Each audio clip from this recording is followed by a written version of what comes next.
রংপুরে আইনশৃঙ্খলা পরিস্থিতির অবনতি হয়েছে। উদ্বেগ আর আতঙ্ক বেড়েছে জনমনে। রংপুর মেট্রো কোতোয়ালি থানা থেকে জানিয়েছেন প্রতিনিধি শাহরিয়ার মিম। রয়েছি রংপুর মেট্রোপলিটন কোতোয়ালি থানার সামনে। আপনাদেরকে জানিয়ে রাখি যে ছাত্র জনতার গণ অভ্যুত্থানের ৬ মাস শেষ হয়েছে। আর রংপুরের যদি আইনশৃঙ্খলার পরিস্থিতির কথা আপনাদেরকে জানিয়ে রাখি যে রংপুর মেট্রোপলিটন এলাকায় ৬টি থানা রয়েছে এবং সেই সাথে রংপুর যদি জেলার কথা বলি সেখানে 8টি থানা রয়েছে। এই জেলা পুলিশ এবং মেট্রোপলিটন পুলিশ এই যে আইনশৃঙ্খলা বাহিনী তারা কিন্তু এখন থানা পর্যায়গুলোতে আমরা যে দেখছি যে থানায় কিন্তু পুলিশ তারা কিন্তু যে নাগরিক সেবা সেটি কিন্তু তারা দিচ্ছেন।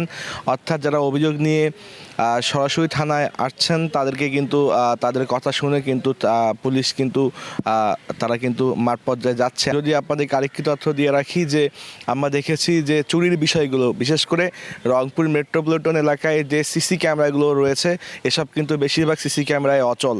পুলিশ, র্যাব, সেনাবাহিনী সহ অন্যান্য যে আইনশৃঙ্খলা বাহিনী সদস্যরা রয়েছেন তারা কিন্তু এখন কাজ করছেন। আগের তুলনায় কিন্তু অনেকটাই কমে গিয়েছে যে সমস্যা।